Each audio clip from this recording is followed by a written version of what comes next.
ప్రతి ఒక్కరు ఇలానే పోతారు దొరికిన వాళ్ళందరినీ.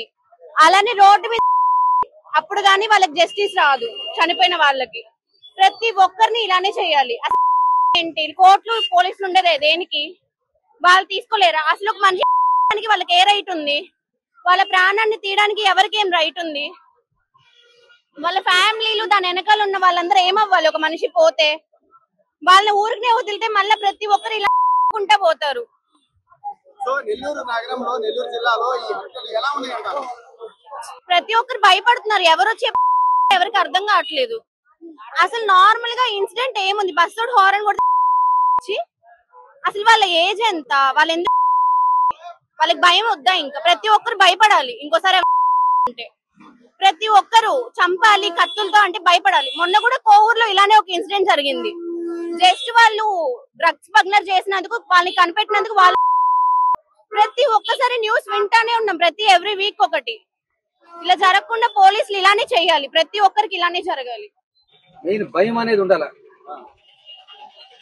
అంటే ఒక గౌరవం ఉండాల డిపార్ట్మెంట్ మీద కూడా. ఏదైనా పొరపాటు చేస్తే తక్షణము కఠినంగా శిక్షలు ఉంటాయి అనే ఒక భయాన్ని ఇవ్వాలి. ఇంకా అంతకు మించి రెండో మాట్లాడదన్న అంటే భయం అనేది లేకుండా తయారై ఉన్నారు. ఆ ఒక పొరపాటుని 10 మందికి చూపిస్తే ఆ పొరపాటుకి తగ్గట్టుగా ప్రభుత్వం ఎలా ఉంటుంది అనేది కూడా మంచి పని. ఆ భయాన్ని ఇవ్వాలా బెదిరింపులు అనేది లేకుండానే ఆ భయాన్ని ఇవ్వాలా. ఓకేమా బాయ్. నాకైతే ఇష్టం అయితే లేదమ్మా. సరైన పరిస్థితులు లేవు. ఓకేనా? సరైన పరిస్థితులు లేవు. కానీ మాకు పోలీసు మీద అత్యంత గౌరవం మాకు. కానీ వాళ్ళ కఠినమైన శిక్షణ ఇచ్చి ఆ గౌరవం ఇవ్వాలి. ఎలా ఇవ్వాలా? పొరపాటు చేసినా సరే ఆ శిక్షణ అది కఠినంగా ఉంటుందని ఆ భయాన్ని ఇవ్వాలి. అది పోలీసు వాళ్ళు ఇవ్వాలి. 25 సాయంత్రం 4:30 గంటలకు ఒక private travels bus, private city bus మన అయ్యప్ప గుడి నుంచి బోసుబొమ్మ దగ్గరికి వస్తూ ఉంది. ఆ సందర్భంలో 4:30 గంటల సమయంలో బాబు ఐస్ క్రీమ్ షాప్ వద్దకు వచ్చేప్పటికి ఒక 3 వ్యక్తులు ఒక బైక్ ని బాబు ఐస్ క్రీమ్ ముందు ట్రాఫిక్ అడ్డంగా పెట్టడం జరిగింది.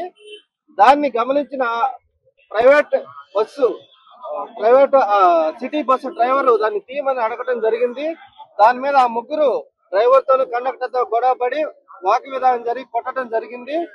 దాని మీద వారి యొక్క బైక్ తాళం తీసుకుని ముందుకు రండి మాట్లాడదామని ఆ సిటీ బస్సు డ్రైవర్ ముందుకు వెళ్ళడం జరిగింది బస్సుతో. దానికి కోపోద్రిక్తులైన వీళ్ళు 3 ఇంకొక ఇద్దరిని కలుపుకుని 5 కలిగి బోసుబొమ్మ వద్దకి వెళ్లి ఆ 5గురిలో 3 బస్సు బయట ఉండి 2 లోపలికి బ్లేడ్లతో వెళ్లి డ్రైవర్ మీద కండక్టర్ మీద విచక్షణారహితంగా బ్లేడ్లతో దాడి చేయడం జరిగింది. దీన్ని అటెంప్ట్ మర్డర్ కేసు కింద నమోదు చేసి 5 ముద్దాయిలను 24 hours లోపు అరెస్ట్ చేసి కోర్టు ముందు హాజరుపరుస్తున్నాం.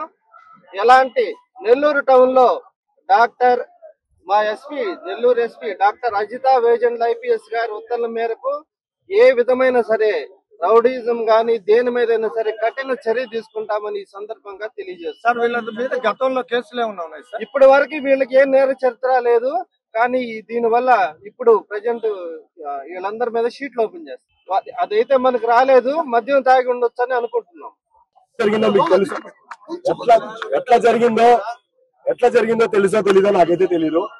ఒక బైక్ పక్కన పెట్టమన్న దానికి అలా ఒక బైక్ పక్కన పెట్టమన్న దానికి బండికి అడ్డం వచ్చి పీకలు కోసేస్తున్నారు అని అంటే ఇక్కడ ప్రజలు ప్రశాంతంగా బతకాలా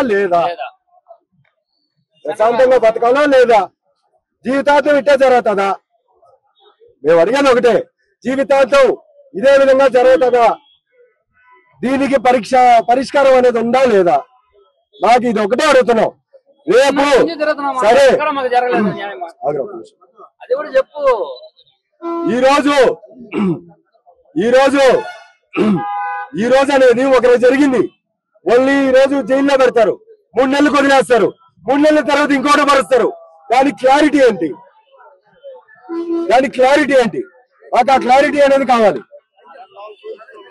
మాకు ఆల్రెడీ ఇప్పుడు వచ్చిన 5 మంది ఆల్రెడీ లోపల పోయేసి వచ్చిన వాళ్ళు మళ్ళీ వచ్చారు, మళ్ళీ ఇంకోటి పొడిచాడు అంటే 3 నెలల తర్వాత మళ్ళీ బయట వస్తాడు. ఇంకోటి పొడిచినా ఇట్లనే ఉంటదా? అంటే సామాజిక ప్రజలు అనేది రోడ్ల మీద బతకమలేదా? ఇళ్లలోనే కూర్చోవాలా? మేము అడిగేది ఇది ఒకటేనన్నా, మేము అడిగేది అయితే ఇది ఒకటే అన్నా. ఏం చేయమంటున్నారంటే మేము అడిగేది 2 విషయాలన్నా. అయితే లైఫ్ ఇవ్వండి, లేదా నడి రోడ్లో షూటెడ్ ఆర్డర్ ఇవ్వండి.